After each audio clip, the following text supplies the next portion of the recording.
Hi, I'm Tim Gideon for PC Mag, and today we take an in-depth look at the Apple iPad, launching April 3rd. It doesn't come with much, just a sync cable and a power adapter. No earbuds, which is surprising given the minimum $500 price tag.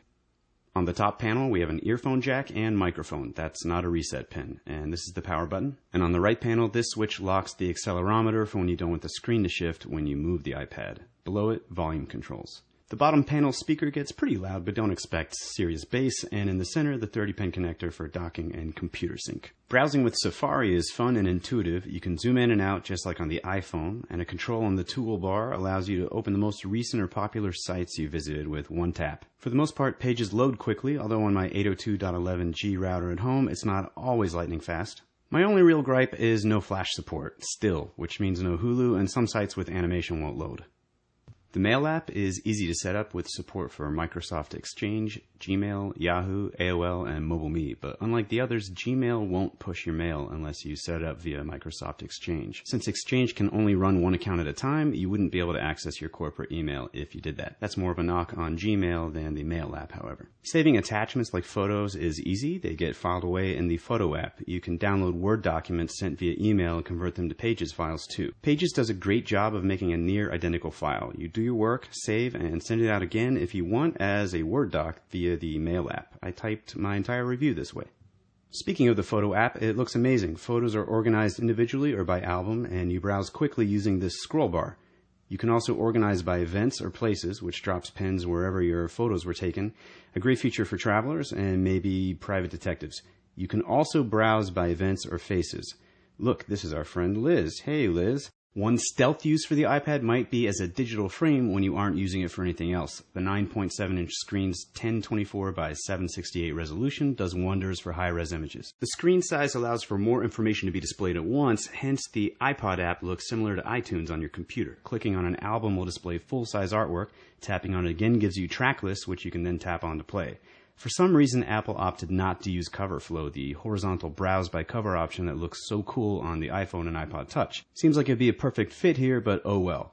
Of course, the iPad has iBooks, and they look great. It'll be interesting to see if the Kindle and other ebook readers stay in the game, or if Apple will dominate the market like they do the MP3 player market. You can search an iBook for anything, and if it finds what you're looking for, tapping the search result takes you to the page it's on.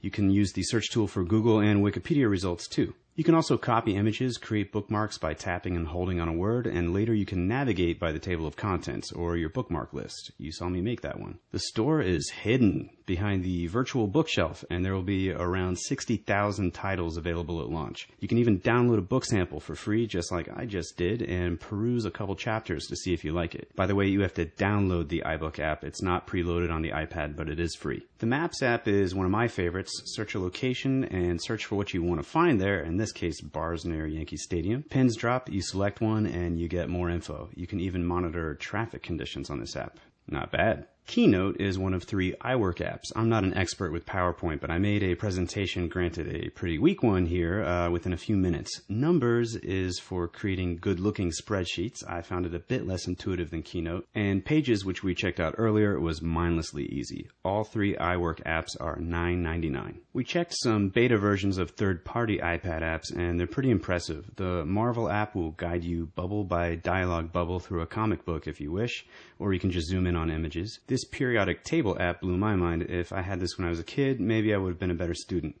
Maybe not, though, because I'd also have games like Real Racing HD to distract me all the time. This 3D driving game lets you put a custom skin on your car, and then you can use the entire iPad like a steering wheel. The sound through the speaker vibrates the iPad a bit when you're vrooming, and although I'm a terrible driver, I had fun with this one. There will be over 1,000 iPad apps at launch, and there are already 150,000 apps for iPhone and iPod Touch that will play on the iPad. They just won't look quite the same. Madden 10's iPhone app magically looked better to me once I selected the world's favorite team, the Washington Redskins. Watching movies and TV shows on the iPad is predictably enjoyable. Tapping once on the screen exits the 720p HD mode, eliminating the bars and filling the screen. Scrub quickly like this to access a different scene, and you can access subtitles or different languages by tapping on the control panel. The YouTube app comes preloaded, and its content generally is low res, but still fun to have at your fingertips. If you have the iMac wireless Bluetooth keyboard, you can pair that with the iPad, which is a simple process, and you'll be typing immediately.